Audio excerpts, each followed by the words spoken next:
Our first performer this evening knows all about giving up. She is a writer for At Midnight on Comedy Central, and her hilarious book, Recipes for Disaster, includes fun chapters like learning to love yourself again after serving runny polenta. Something I think... something we've all had to grapple with. Yeah. Ladies and gentlemen, please welcome to the stage Miss Tess Rafferty.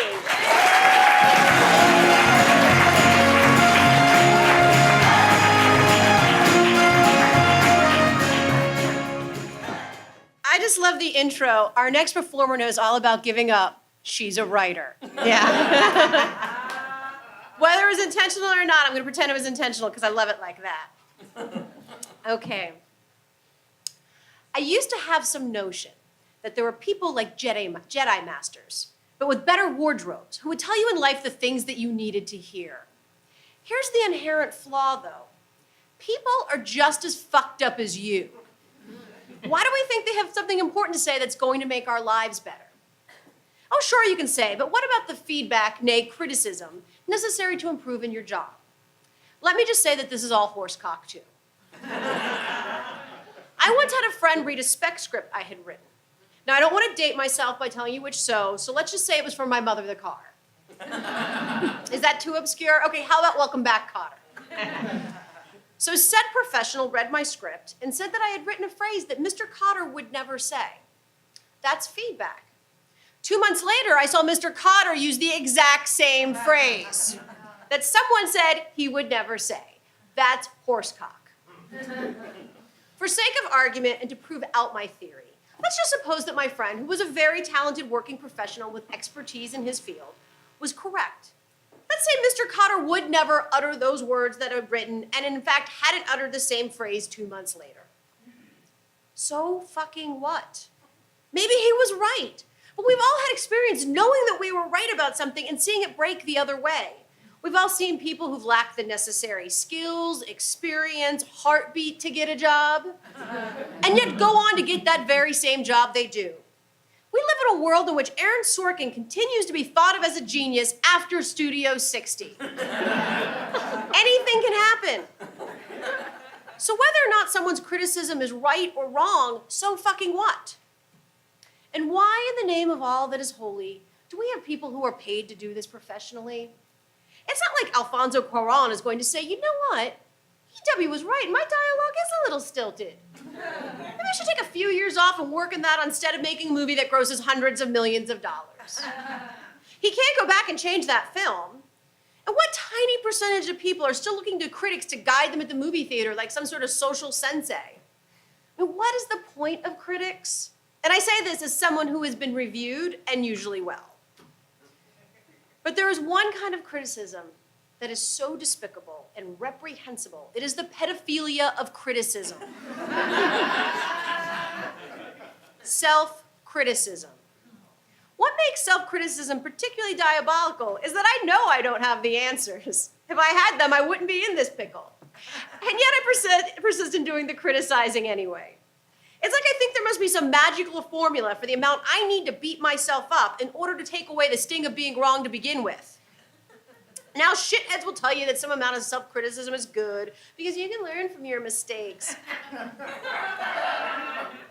But can you? It's not like the exact same situation is going to present itself over and over again like you're Bill Murray in Groundhog's Day. Each situation in life is unique, and you have to blindly try to not fuck it up. You can do the right thing and lose, or do the wrong thing and by dumb luck come out unscathed.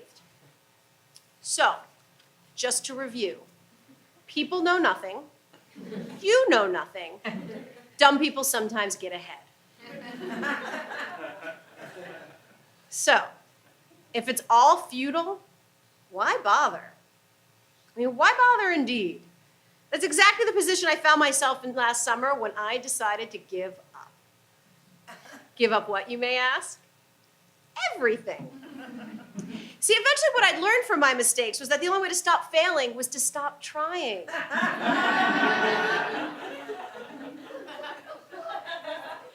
Of course, people could have tried to stop me, and I could have told them I made up my mind, but I'd given up arguing with people. Engaging you in some kind of debate about why my day-to-day endeavors are futile would imply that even my arguing with you serves some purpose, and that would not be giving up. Now, this may sound to some like depression, but depression is for people with hopes and dreams. I had given those up. For years, I'd been contemplating giving up several aspects of my life multiple times a day. Giving up drinking, giving up trying to give up drinking, deciding to give up sugar and carbs, and then deciding to stop caring about what I'd look like if I didn't. Things like giving up drinking require work. You have to go to meetings and take up hiking or knitting or something, I don't know. And all of this really flies in the face of giving up. To really give up, you have to give up caring about everything. Except recycling, because I just can't do it. I just keep thinking, where's it all going? So there I was giving up. I would watch the same episode of a TV show 2 days in a row. I saw episodes of Arrested Development 3 times in 24 hours. I read great books in a day. I read shitty books in a day. I took naps without setting the alarm. I just got into bed and thought, okay, let's just see what happens.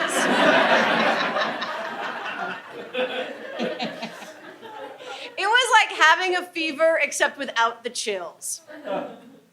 All my life, I've fought giving up. Why? When you give up, you can spend your afternoons watching TV without thinking about the 17 other things you should be doing with your time. You don't trick yourself into thinking you'd have that Oscar by now if it wasn't for all these SVU marathons. Besides, that sounds suspiciously like criticism. As we all know, criticism is a load of donkey dung. I haven't bought the dress I was going to give up in. It was this Poochie-esque caftan, and I planned to just give up my career and float around the house, talking to my cats and listening to Serge Gainsbourg with a glass of Sancerre in my hand at all hours of the day. See, even my giving up contains such elements of fantasy that my real life of giving up was never going to measure up to it. Someday I'd have to force myself to give up my fantasy of giving up. It was only one more thing for me to fail at. And then I would criticize myself for failing at what was essentially already failing. The other problem with giving up is that you have to keep going. You can't give up giving up. We've all given up for brief periods of time to realize that after the fact that now we have to work twice as hard to catch up or lose our giving up weight. And that's the exact reason we gave up, like the exact opposite reason why we gave up to begin with. We give up because we're tired of working at things. But in order to be successful at giving up, you have to give up, you have to keep giving up. And eventually that's a lot of work. If you followed any of that, you're high.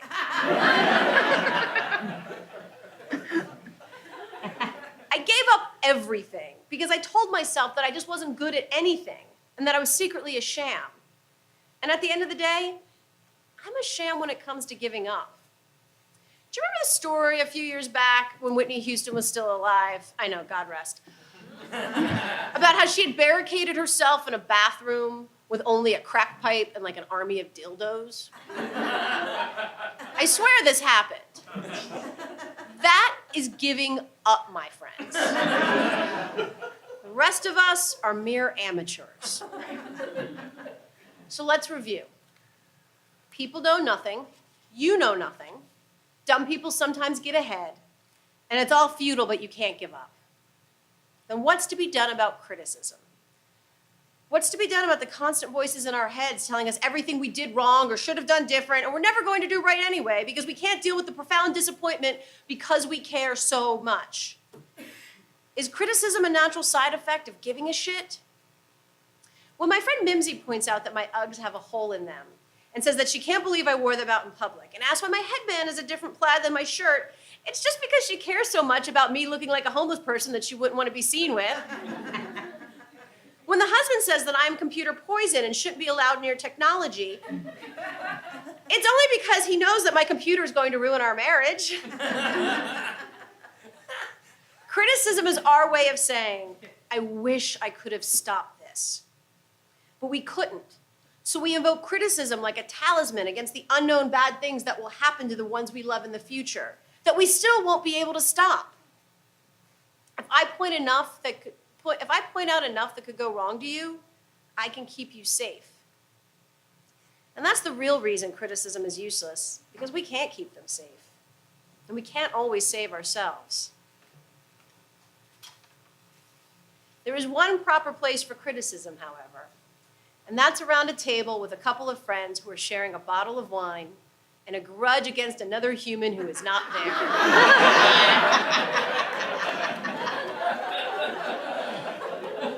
In that case, criticism is like a balm. It's like a salve that you can rub all over your brain. Wait, that's alcohol. Okay, then criticism is like a hug that you give yourself from the inside. Because nothing restores my faith in humanity like knowing that other people around me agree that we are superior to most of it, even if we hate ourselves most of the time.